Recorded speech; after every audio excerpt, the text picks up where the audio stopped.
The rain hammered the Brooklyn brownstone like fists on a coffin lid, but it was the scream that shattered the night, raw, guttural, ripping from the throat of the kid next door, echoing off the fire escapes like a plea no one else heard.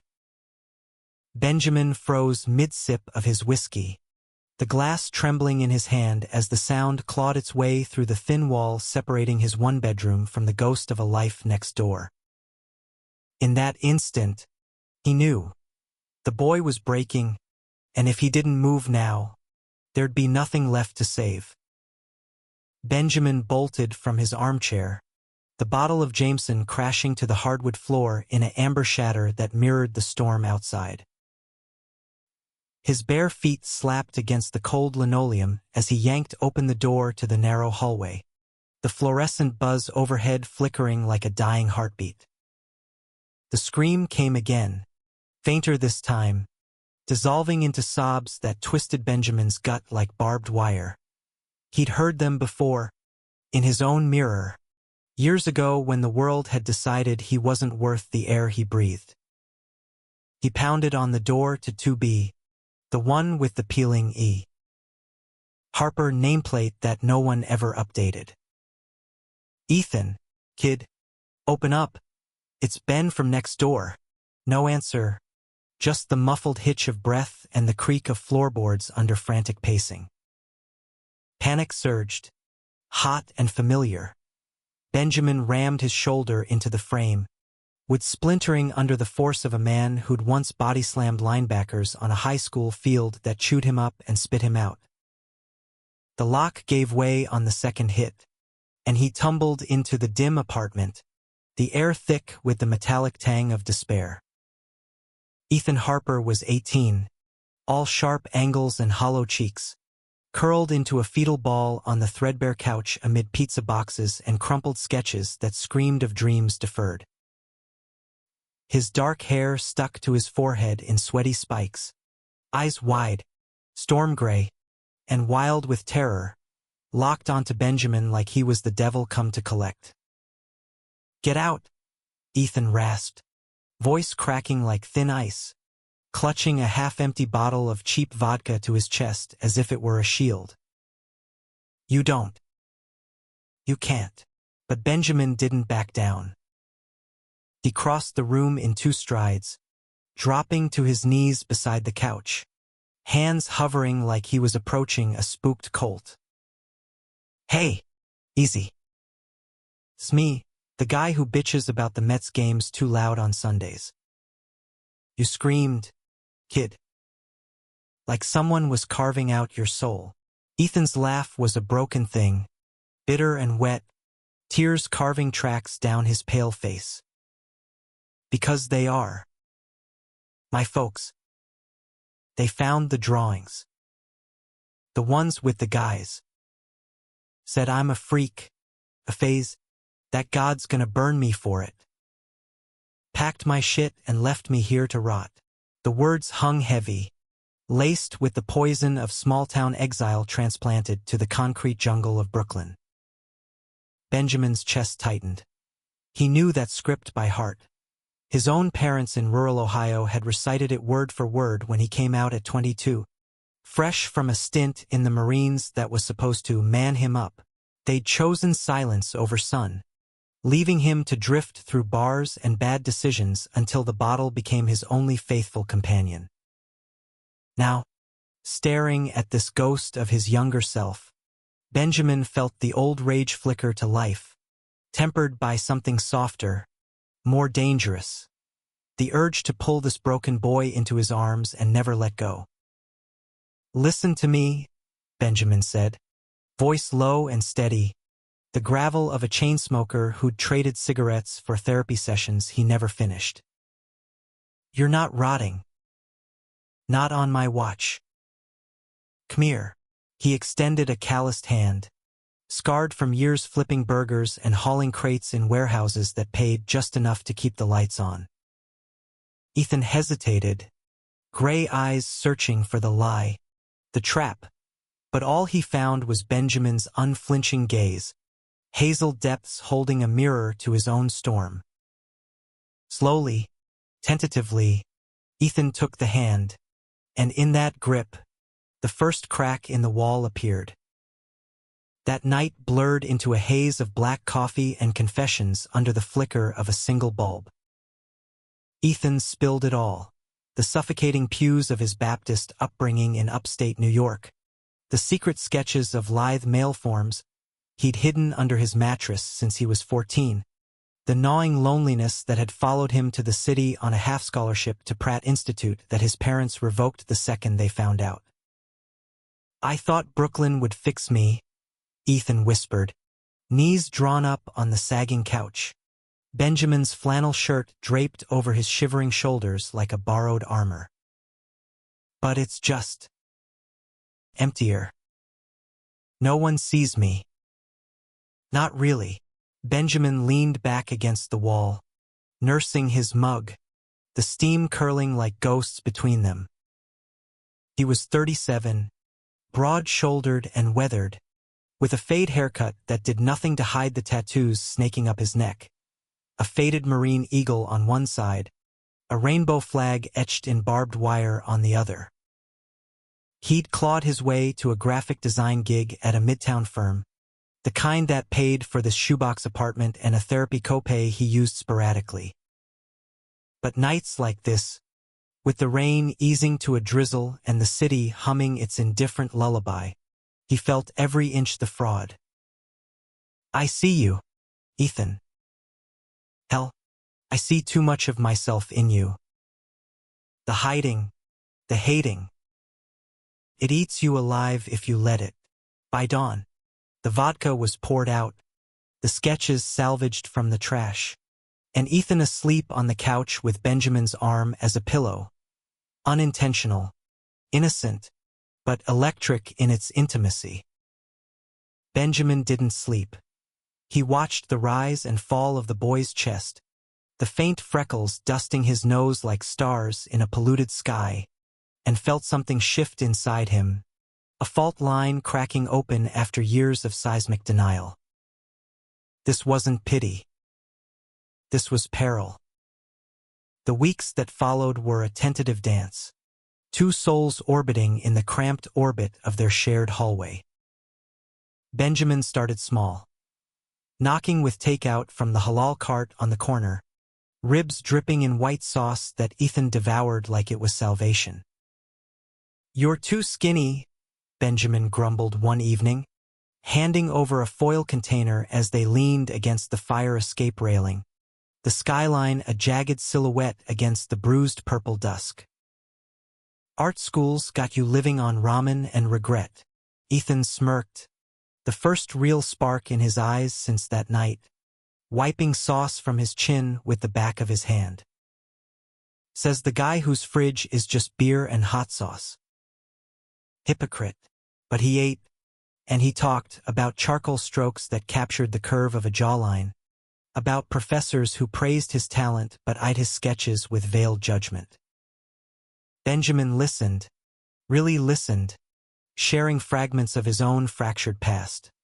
The drill sergeant who beat the gay out of him until he learned to bury it deep.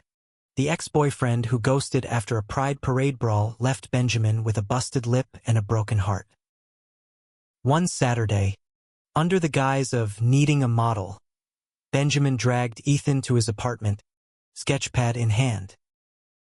The space was a testament to controlled chaos, stacks of design proofs on the coffee table, a half-built IKEA bookshelf mocking him from the corner, the faint scent of sandalwood incense masking the underlying loneliness. "Sit," Benjamin instructed, gesturing to the worn leather armchair by the window. "And try not to look like you're about to bolt." Ethan perched on the edge, all gangly limbs and nervous energy. But as Benjamin's pencil scratched across the page, something uncoiled. The lines flowed, the sharp angle of Ethan's collarbone peeking from his threadbare tee, the way his lips parted in concentration, gray eyes distant yet alight with the ghost of mischief. "You're good at this," Ethan murmured, glancing over. "Seeing people, I mean, not just drawing them." Benjamin's hand stilled, charcoal smudging his thumb. Practice. Too much of it. He flipped the pad around, revealing the portrait. Ethan's face captured mid-laugh, vulnerable and fierce, a boy on the cusp of becoming a man.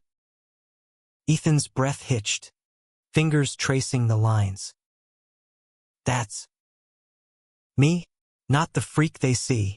That's you, Benjamin confirmed, voice rough with the weight of it. The one worth fighting for. The air thickened, charged like the moments before a thunderstorm.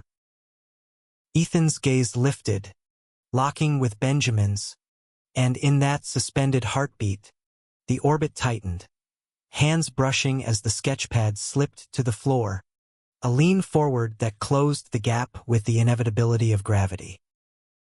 Their first kiss was tentative, born of shared silences and stolen glances, tasting of falafel and unspoken fears. Benjamin's hand cupped Ethan's jaw, thumb stroking the pulse point that fluttered like a trapped bird, while Ethan's fingers tangled in Benjamin's shirt, pulling him closer as if afraid he'd vanish. Deepened, hungry and healing, tongues tentative explorers in uncharted territory. When they broke apart, foreheads pressed together, Ethan whispered, "I don't want to be alone anymore." "You won't be," Benjamin vowed, the words a lifeline tossed into the abyss. But even as he said it, doubt gnawed at the edges. Ethan was 18, a sapling bending in the wind. Benjamin, 37, oak scarred by lightning. The world outside their brownstone didn't bend for bonds like this. It broke them. As autumn bled into winter, their rhythm solidified. Mornings of coffee brewed strong and black, shared on the fire escape with the East River glittering like fool's gold below. Afternoons where Ethan sprawled on Benjamin's rug, sketching while Benjamin worked on client mock-ups, their feet entwined in casual intimacy. Nights were a revelation. Slow explorations under the glow of string lights. Benjamin had hung just for this, tracing scars and stories with lips and fingertips. Ethan's laughter filled the apartment, a melody that chased away the echoes of old screams, and Benjamin found himself dreaming again of a life beyond survival. But the idol cracked on a frost-bitten December evening, when Ethan's phone buzzed with a text that drained the color from his face. "It's my mom," he said, voice small as he handed it over. The message was a venomous arrow. "Heard you're shacking up with some old pervert. We're done. Don't come home." Attached was a photo, grainy, snapped from across the street, Benjamin's arm around Ethan's waist as they entered the building, frozen in a moment of unguarded joy. Benjamin's blood ran cold. How the hell? But Ethan was already spiraling, pacing the length of the room, hands raking through his hair. They hired someone. A PI or some church creep. God, Ben, what if they tell the school? My profs already think I'm a mess. They're wrong, Benjamin growled, pulling him into a fierce embrace. All of them. You're not a mess, you're mine. The possessiveness slipped out, raw and unfiltered, and Ethan melted into it, but the seed of fracture had been planted. Whispers followed, neighbors' sidelong glances, a landlord's pointed cough when rent was late. And then came Marcus. Marcus was Benjamin's ex, a silver-tongued ad exec who'd slithered back into his life at the office holiday party. All charm and cologne, toasting to old times with a flute of champagne that tasted like regret. Heard you've got a new pet project. Marcus purred over eggnog, eyes gleaming with malice masked as concern. Cute kid. But come on, Ben, 18? That's not a relationship. That's a midlife crisis with benefits. Benjamin shoved him against the bar, knuckles white around the stem of his glass. "Walk away, Mark. We're done." But the words lingered, a poison seeping into late-night doubts. Was this fair to Ethan? The kid deserved the world, college parties, fumbling firsts with boys his age, not a jaded vet with baggage heavier than his tattooed regrets. The betrayal brewed slow, a storm cloud on the horizon. It erupted on New Year's Eve, the city exploding in fireworks that mocked their unraveling. Ethan had planned a quiet night, homemade pasta, a bottle of wine they'd saved for the ball drop on a cracked TV screen. But Benjamin, roiled by Marcus's taunts and a double shift that left him hollow-eyed, came home late, reeking of bourbon and bad decisions. "You're drunk," Ethan said, hurt flickering in his gray eyes as Benjamin stumbled through the door. "Just needed to unwind," Benjamin slurred, collapsing onto the couch. "This is too much, kid. You're young. Go live." The words landed like blows, Ethan's face crumpling as if Benjamin had slapped him. "Live? Without you? You're the first person who saw me then. And now you're throwing me away like my folks did." He grabbed his coat, storming out into the night, the door slamming like a guillotine. Benjamin woke to a hangover and an empty apartment, the pasta congealed on the stove, Ethan's sketchpad abandoned with a half-finished portrait of them. Intertwined, eternal. Panic clawed at him. He tore through the streets, the confetti-strewn sidewalks slick with melting ice, calling Ethan's name into the indifferent roar of Times Square revelers. Hours blurred, subway platforms, all-night diners, the pier where they'd shared their first sunset, until a frantic text lit his phone. Rooftop. "2B.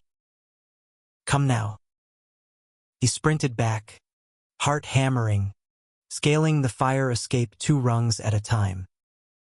Ethan was there, perched on the edge of the parapet, legs dangling over the abyss, the city lights a dizzying kaleidoscope below. Wind whipped his hair, tears freezing on his lashes, and in his hand, a crumpled letter from Pratt.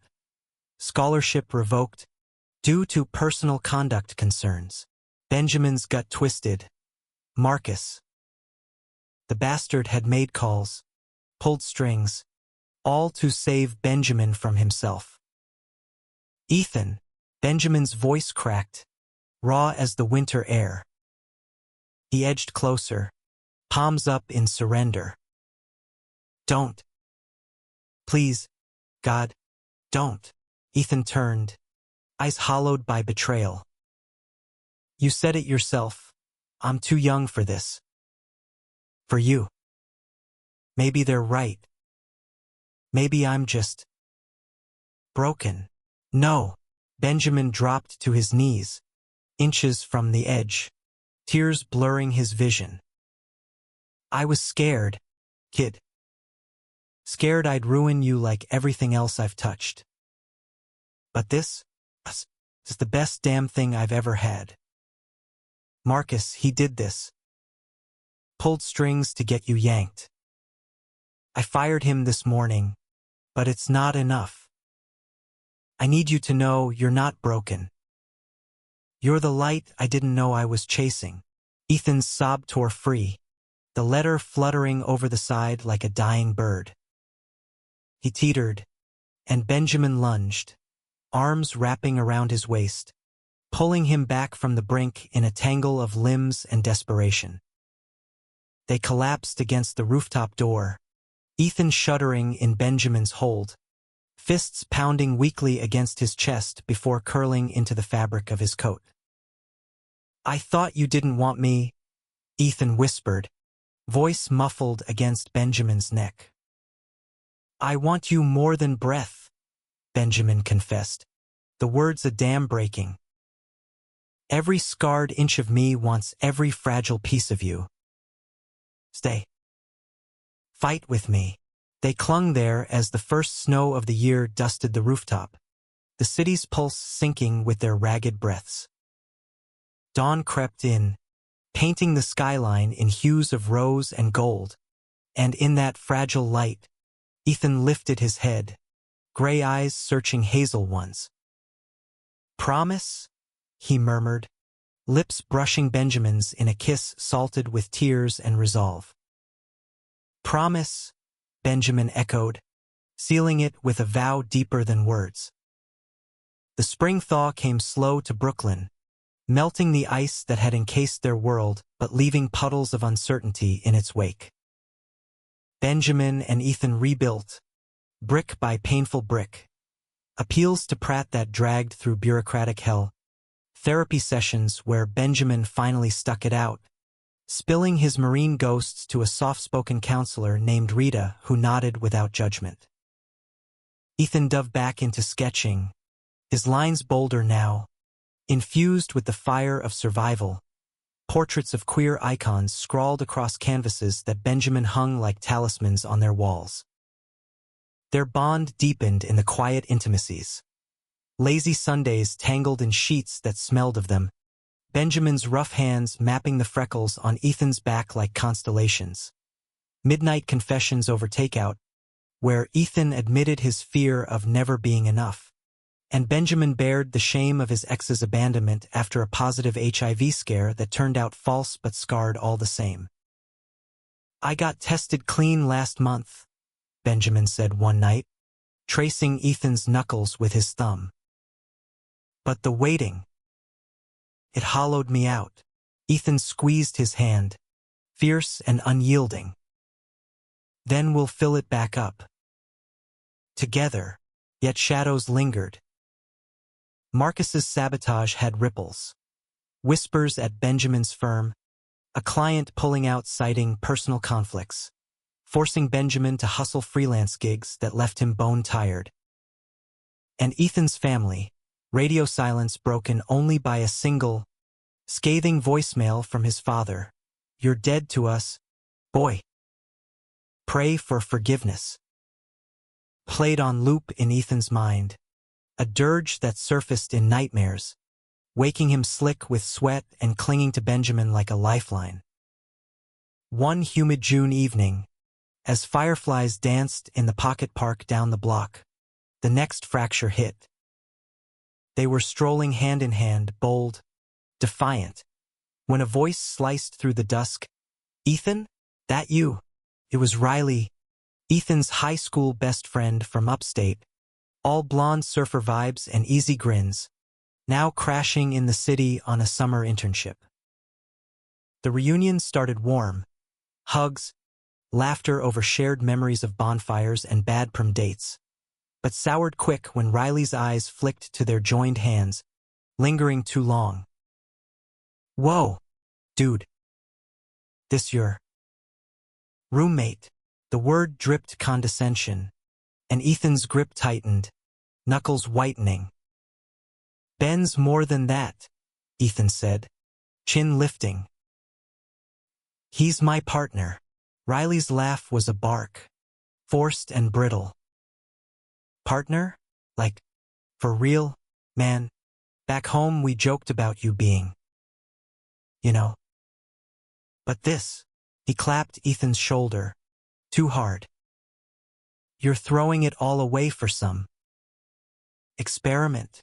Benjamin tensed, the old Marine instinct coiling like a spring, but Ethan stepped forward, voice steady as steel. "It's not an experiment, it's me. And if you can't handle that, walk."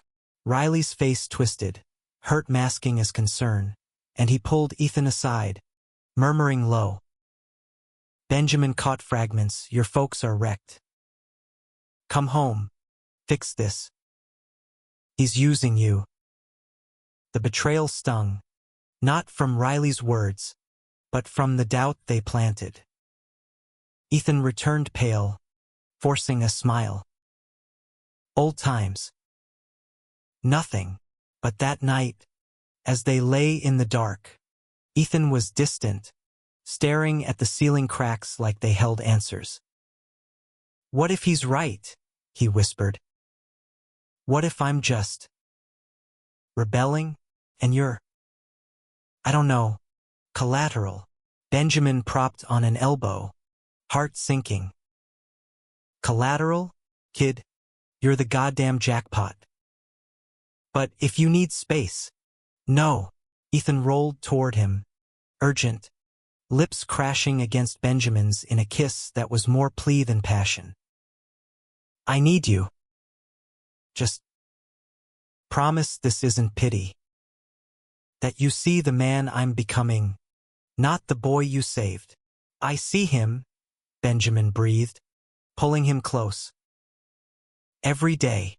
Summer peaked in a haze of rooftop barbecues and stolen weekends upstate. Ironic, Ethan quipping, reclaiming the land that birthed his exile.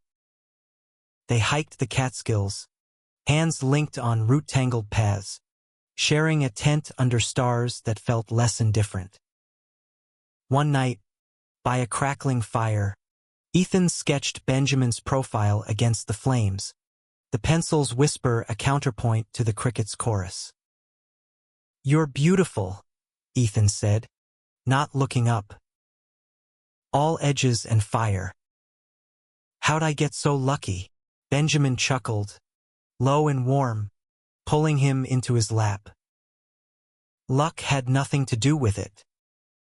Stubbornness, maybe." Their lovemaking was slow that night, reverent bodies sinking like puzzle pieces long separated, Ethan's gasps mingling with the wind through pines. In the afterglow, tangled and sated, Benjamin traced the curve of Ethan's spine. "Love you," he murmured, the words slipping free like a long-held breath. Ethan stilled, then turned, gray eyes shimmering. "Yeah, for real." "For real," Benjamin confirmed, sealing it with a kiss that tasted of forever. Fall brought reinvigoration. Ethan's scholarship reinstated after a blistering letter from Benjamin's therapist ally, Pratt buzzing with his exhibit of queer resilience portraits that drew local press and a quiet pride from strangers online. Benjamin landed a steady contract designing for a nonprofit aiding LGBTQ youth, the irony not lost but healing. Their lives wove tighter, Ethan crashing Benjamin's couch during all-nighters, Benjamin stocking the fridge with Ethan's weird kombucha obsession. But betrayal's echo resurfaced in November, crisp leaves crunching underfoot as they navigated a street fair on Atlantic Avenue. A booth caught Ethan's eye, vintage comics, dog-eared issues of X-Men that mirrored his own mutant feelings. As he rifled through, a shadow fell, Riley again, this time with a girl on his arm, all polished and performative. "Ethan, Ben." Riley's smile was tighter, eyes darting. "Exhibit was killer, man. Saw it in the paper. Proud of you." But the girl, his fiancée, apparently stiffened, whispering loud enough, "Babe, that's the gay one you warned me about." The air crackled. Ethan went rigid, comic slipping from his fingers. Benjamin stepped forward, voice a low rumble. "Watch your mouth, sweetheart." Riley flushed, pulling his girl back. "Hey, easy. Just... Ethan, call your folks. They're asking." "Say the word. I'll drive you up." It was the final straw. Ethan whirled on him, fury blazing. "Asking? After they disowned me? You told them about Ben. Fed them the PI photo. Didn't you? Played the good son while stabbing me in the back." Riley sputtered, but the guilt in his eyes was damning. They were worried.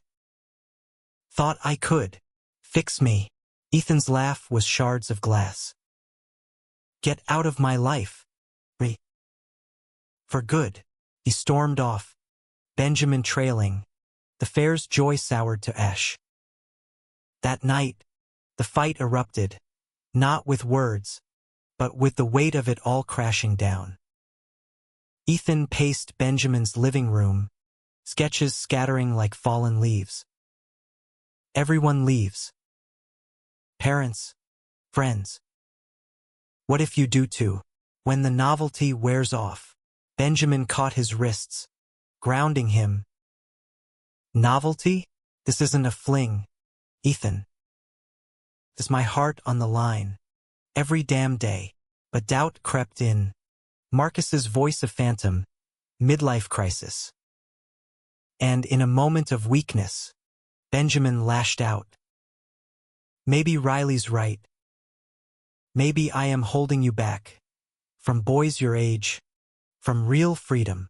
Ethan recoiled as if struck, eyes widening in betrayal. Freedom? You think that's what this is? God? Ben, if you don't want me, say it. Don't dress it up as noble. I do want you, Benjamin roared, voice breaking. But I'm terrified I'll break you. The silence stretched, taut as a wire, until Ethan grabbed his jacket. Then let me go before you do. The door clicked shut, soft as a death knell. Days blurred into a numb fog. Benjamin threw himself into work. Designs bleeding red from all-nighters. The apartment echoing with absence. He texted, I'm sorry. Come home. But Ethan's replies were curt, then silent. Rita's office became sanctuary. Fear's a liar, then. But love, it demands the truth. On a sleety December morning, 6 months to the day since their rooftop vow, Benjamin found the note slipped under his door.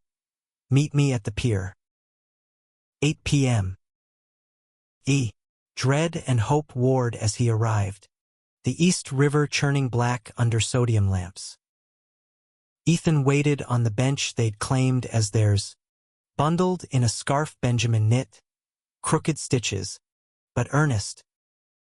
His face was gaunt, eyes shadowed, but when he stood, there was steel in his spine. I applied to RISD, Ethan said without preamble. Full ride, Providence. Starts January. Benjamin's world tilted. You're leaving. Yeah. Ethan's voice wavered, but held. Not running. Growing. You taught me that how to fight for myself. But I can't if I'm always looking back, waiting for you to doubt us. The words gutted him, but truth rang clear. I get scared, Benjamin admitted, stepping closer. Of losing you to time, to the life you deserve. Ethan's hand found his, cold fingers lacing warm. We deserve each other. But not at the cost of your peace. Come visit. Weekends, holidays.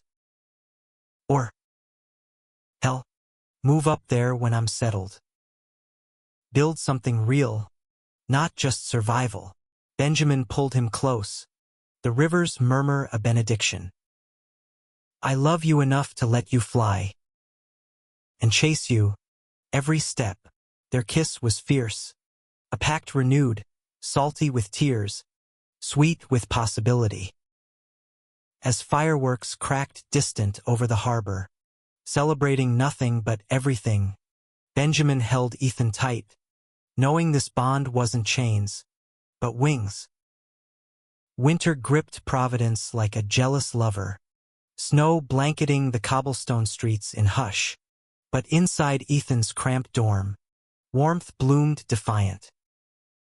Benjamin made good on his word, driving up every other weekend in his battered Ford pickup, the cab filled with playlists of Springsteen and stolen kisses at red lights. The city suited Ethan, its colonial charm a canvas for his evolving art. professors who championed his voice without flinching at its queer edges. "It's like breathing for the first time," he'd say, curled against Benjamin on a futon that creaked under their weight. Sketchpad balanced on his knees as he captured the curve of Benjamin's bicep in quick, loving strokes. Benjamin adapted, trading Brooklyn's grind for freelance that let him linger longer. Designing murals for local pride centers, his tattooed hands now wielding digital brushes instead of wrenches. The distance sharpened their hunger. Texts laced with innuendo during long days, reunions that ignited like dry tinder, Ethan pinning Benjamin against the door, gray eyes dark with want, whispering, "Missed this. Missed you." Lovemaking was rediscovery each time, bodies mapping new territories of trust. Benjamin's gravelly praises drawing moans from Ethan's throat that echoed off ivy-clad walls. Yet conflict simmered beneath the idol. Ethan's exhibit at RISD drew scouts from New York galleries, whispers of internships that tugged him back south. "It's just summers," he'd assure. But Benjamin heard the pull, the city that birthed their bond. Now a siren call to solo flights. And then there was Daniel. Daniel was 20, a fellow sculptor with tousled curls and a laugh like summer rain, collaborating with Ethan on a joint installation, twisted metal forms symbolizing fractured identities. They bonded over late-night studio sessions, clay-dusted hands and shared dreams, innocent at first. Benjamin met him during a visit, the three grabbing beers at a dive near campus, Daniel's easy banter disarming. "Ben's got that brooding artist vibe," Daniel teased, clinking bottles. Ethan's lucky, but jealousy brewed slow, a bitter undercurrent in Benjamin's calls home. "He's just a friend," Ethan insisted one night, voice tinny over the line. Like Riley was, before he turned Judas. "It's not that," Benjamin lied, staring at his reflection in the bathroom mirror, lines deeper from sleepless nights. "Just miss you more lately." Spring unfurled with cherry blossoms rioting pink along Benefit Street, and Ethan invited Benjamin to the opening of their show, Shattered Mirrors, a visceral dive into queer coming of age. The gallery thrummed, critics in slim suits, students buzzing with cheap wine, and Ethan shone, all sharp cheekbones and confident stride, introducing Benjamin as the man who taught me to see myself. Pride swelled in Benjamin's chest, tempered by the sight of Daniel's hand lingering on Ethan's lower back, proprietary brush that screamed intimacy. After over-congratulatory falafel at a hole in the wall, Daniel leaned in. "You two are goals. But Ethan's blowing up, NYC's calling." "You cool with that?" Benjamin's jaw tightened. "We're solid," but doubt festered. Driving back to Brooklyn alone, the highway a black ribbon under sodium glow, Marcus's ghost resurfaced. Not in flesh, but in an email chain forwarded by a mutual contact. Old photos from their toxic days, captioned with snide "Remember when you slummed it? History repeats." It was a low blow, meant to unmoor, and it did. Benjamin spiraling into bourbon, waking to voicemails from Ethan. "Call me." Worried. The confrontation came mid-May, Benjamin arriving unannounced for a surprise weekend, only to find the dorm empty save for Daniel's forgotten sketchbook on the desk. Pages filled with Ethan's form, nude, vulnerable, intimate. Rage blinded him. He stormed the studio, bursting in on Ethan and Daniel mid-laugh. Clay streaked across their cheeks like war paint. "Ben!" Ethan's face lit, then fell at his thunderous expression. "What's this?" Benjamin thrust the sketchbook forward, voice a whip crack. Your collaborator drawing you like you're his muse.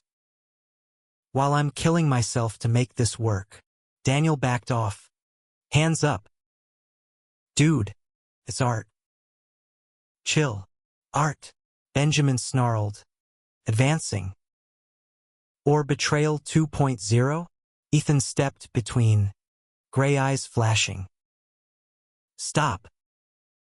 It's nothing, studies for the piece. You think I'd, after everything? The studio fell silent, the weight of accusation crushing. I don't know what to think anymore, Benjamin admitted, voice cracking. You're 20 now. Hit her, Ethan. World at your feet. Why chain yourself to my baggage? Because I choose you, Ethan shouted, clay flaking from his apron as he shoved Benjamin's chest. But if you keep pushing, seeing ghosts where there are none, maybe I should cut the chains myself. Daniel slipped out, leaving the echo of the door to underscore the rift. They stood there, breaths heaving, until Ethan sagged against a workbench, tears carving clean paths through the grime. I love you, Ben. But this jealousy, it's eating us. Benjamin knelt, gathering him close, the scent of wet clay and hurt thick between them. I'm sorry. Marcus stirred old shit, and I projected. You're not him. You're everything. Forgiveness came slow, in whispers and touches, Ethan's fingers combing Benjamin's hair, Benjamin's lips pressing apologies to his temple.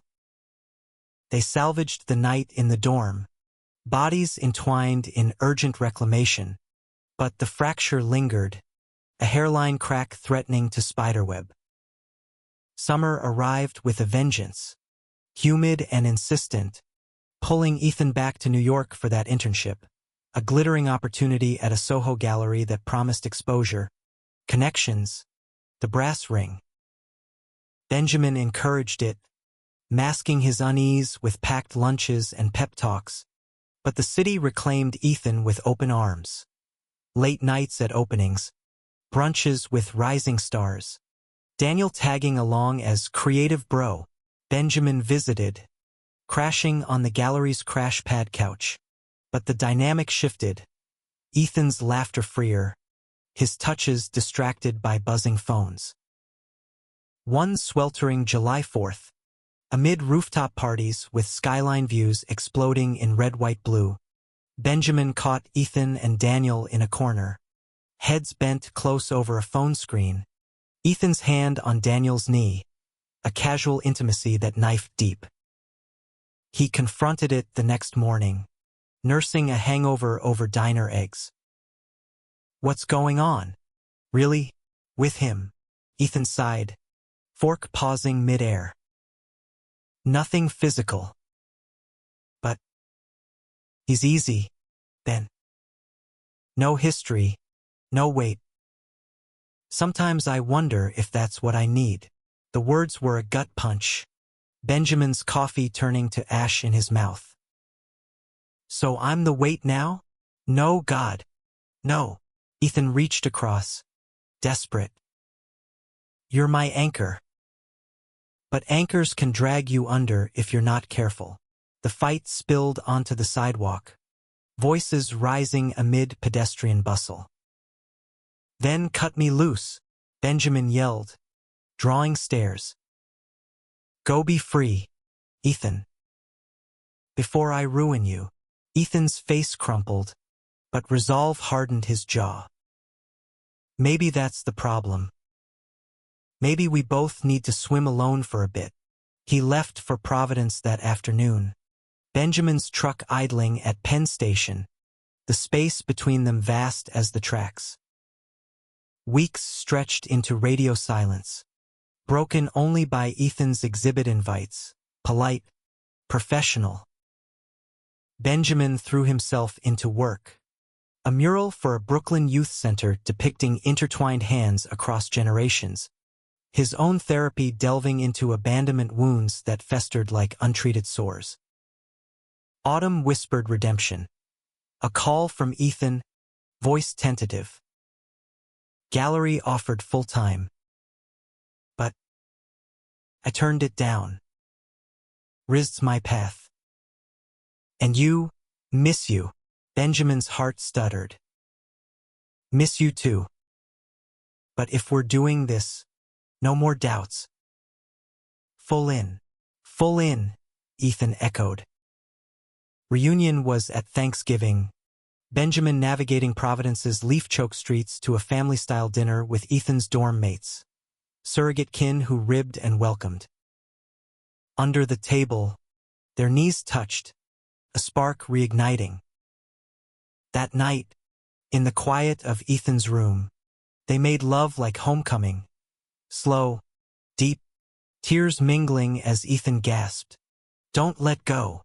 Never, Benjamin vowed, meaning it bone deep. But the true test loomed in December, when Ethan's father appeared unannounced at the dorm, a hulking figure in flannel, Bible tucked under arm like a weapon. Son, he rumbled, I skipping over Benjamin like he was furniture. Enough of this rebellion. Come home. Church programs got counselors. Real help. Ethan stood firm, voice steady. This is home, Dad. And Ben's family. The man's face purpled. That pervert? After what he... Stop. Ethan's hand found Benjamin's. Grip iron. You left me to drown. He pulled me out. If you can't accept that, leave. The door shut on curses and sobs. The elder Harper retreating into the snow. Ethan collapsed then, tremors racking him, Benjamin holding tight as the dam broke. You did it, Benjamin murmured. Stood your ground. We did, Ethan corrected, lifting tear-streaked eyes. Together, Christmas came soft. A tree trimmed with Ethan's sketches and Benjamin's mismatched ornaments. The apartment aglow with possibility. As they exchanged gifts, Ethan's a leather-bound journal etched with their initials, Benjamin's a custom tablet for endless art, the bond solidified, not in grand gestures, but in the quiet vow to weather storms side by side. Yet humanity's grace lay in acceptance of imperfection. They argued over small things, laundry piles, late texts, learned to apologize without armor. Benjamin watched Ethan graduate that spring, cap tassel swinging as he crossed the stage, gray eyes finding Hazel in the crowd, a smile that said we made it. The after-party spilled into dawn, bodies swaying to indie folk, but their dance was private, slow circles in the corner, foreheads touching. In the end, the unforgettable bond wasn't flawless. It was forged in fire, tempered by tears, a testament to love's radical act, choosing each other, daily, despite the world's sharp edges. Benjamin, once a lone wolf howling at empty moons, found home in Ethan's orbit, a constellation of two, burning bright against the American night. Years folded like well-worn pages, time's gentle creases marking growth amid the grit. By 25, Ethan Harper was no longer the hollow-cheeked boy on a rooftop ledge. He was a force solo exhibit at MoMA PS1 drawing lines around the block. His Echoes of Exile series a raw tapestry of queer survival, bodies intertwined in defiance of erasure. Critics hailed him as the next big voice, but Ethan always credited the muse. Benjamin taught me to draw from the scars, not just the shine. Benjamin, at 44, had shed the bottle's chains entirely, his design firm now a boutique specializing in inclusive branding, campaigns for shelters, pride merch that funded scholarships like the one that saved Ethan. The tattoos on his neck had company, a small, intricate sketch of a fire escape etched on his ring finger, inked during a rainy Providence weekend. Their life was a hybrid now. Ethan's studio loft in Bushwick, Benjamin's Brooklyn brownstone a weekend retreat. The hallway between 2A and 2B a relic they visited like a museum of origins. But romance, that wild American dream, demanded its tolls. The high of Ethan's rise brought vultures, gallery owners with wandering hands, journalists probing their age gap like it was scandal fodder. "How's it feel, dating your savior?" One smirked in an interview. Mike thrust forward. Ethan shut it down, gray eyes steel. "He's my equal." Next question. Deeper cuts came from within. Benjamin's past resurfaced in therapy breakthroughs. Flashbacks to desert nights in the Marines, where brotherhood curdled to brutality under don't ask shadows. One anniversary, over candlelit pasta in their loft. He broke. "Sometimes I wake up terrified I'll hurt you like they hurt me." "That I'm poison." Ethan set down his fork, hand covering Benjamin's. "Your medicine, Ben. The kind that stings before it heals." He pulled out a sketch, aged now, the rooftop portrait from their early days, preserved in glassine. "We survived that. We'll survive this." Conflict peaked in a blizzard-ravaged February. Ethan's father reappearing, not with Bibles, but broken. Liver failure, stage 3. The church prayers hadn't stuck, but regret had. He showed at the brownstone, gaunt and graying, clutching a manila envelope. "Letters," he rasped to Ethan, who answered the door alone. Benjamin hovering in the kitchen. "Your mom wrote 'em before. She couldn't take the shame. Died last year. Said to tell you she was wrong. Proud. In the end." Ethan's knees buckled, the envelope spilling missives yellowed with time. Apologies scrawled in a mother's hand, clippings of his exhibits saved in secret. Betrayal's old wound tore open. He crumpled to the floor, sobs racking. Benjamin knelt, arms enveloping, but Ethan pushed back. "Why now?" After years of silence, the father sagged against the frame. "Fear. Mine. But seeing your strength. It's humbling." He glanced at Benjamin, eyes softening. "Take care of him. Better than I did." Forgiveness wasn't fireworks. It was Ethan visiting the hospice weekly, reading his sketches aloud as monitors beeped, Benjamin waiting in the hall with coffee. When the man passed in March, Ethan scattered ashes upstate. Not in anger, but release under a sky vast as absolution. Their love evolved, romantic in mundanities, adopting a rescue mutt named Scout, who slept between them like a furry chaperone. Road trips down Route 66, chasing Kerouac ghosts in a convertible that overheated outside Albuquerque. Intimacy deepened, less frantic, more profound, Benjamin's hands knowing every dip and rise of Ethan's body like Braille. Ethan's whispers tracing futures in the dark. "Gallery in Paris? You and me. Croissants at dawn." Yet drama shadowed, as it does in tales worth telling. A rival artist. Lena, a sharp-tongued painter with a vendetta against Nepo-queers. Leaked doctored emails suggesting Ethan's rise was bought by Benjamin's connections. The scandal erupted online. Hashtags twisting their story into tabloid fodder. Sugar daddy savior or stunt? Benjamin wanted to fight dirty, lawyer up, but Ethan held firm. Let the work speak. He channeled it into a new piece. Bonds Unbroken. A massive installation of mirrored shards reflecting viewers' faces amid sculpted lovers. Imperfect. Enduring. The opening was cathartic. Lena's sneer dissolving in the crowd's applause. Her apology whispered later over wine. Envy's a bitch. You're real. Through it, their emotional core held. Late-night vulnerability sessions. Ethan admitting fears of fading talent. Benjamin confessing aches of aging. A knee that twinged in rain. The mirror's cruel honesty. You're still my heartthrob, Ethan teased, pulling him to bed, their laughter dissolving into moans that reaffirmed. Age was just lines on a map they'd drawn together. Humanism wove through, a quiet thread. They mentored, hosting workshops for at-risk queer youth in the old brownstone.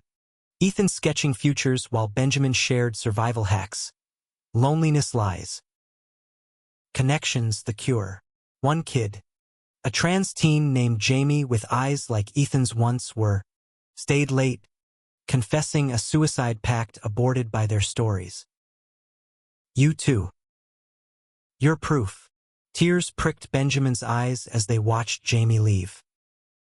We almost lost this, he murmured to Ethan on the fire escape, city lights winking below.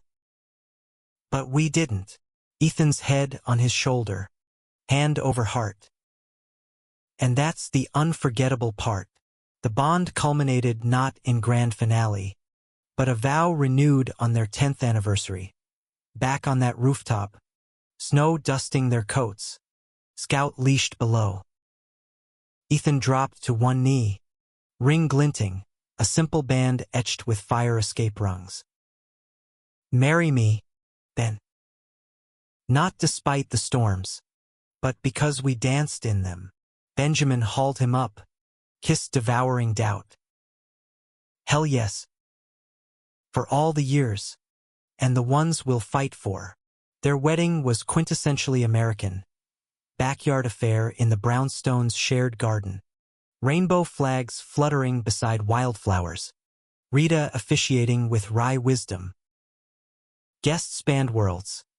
Ethan's art crowd in avant-garde threads.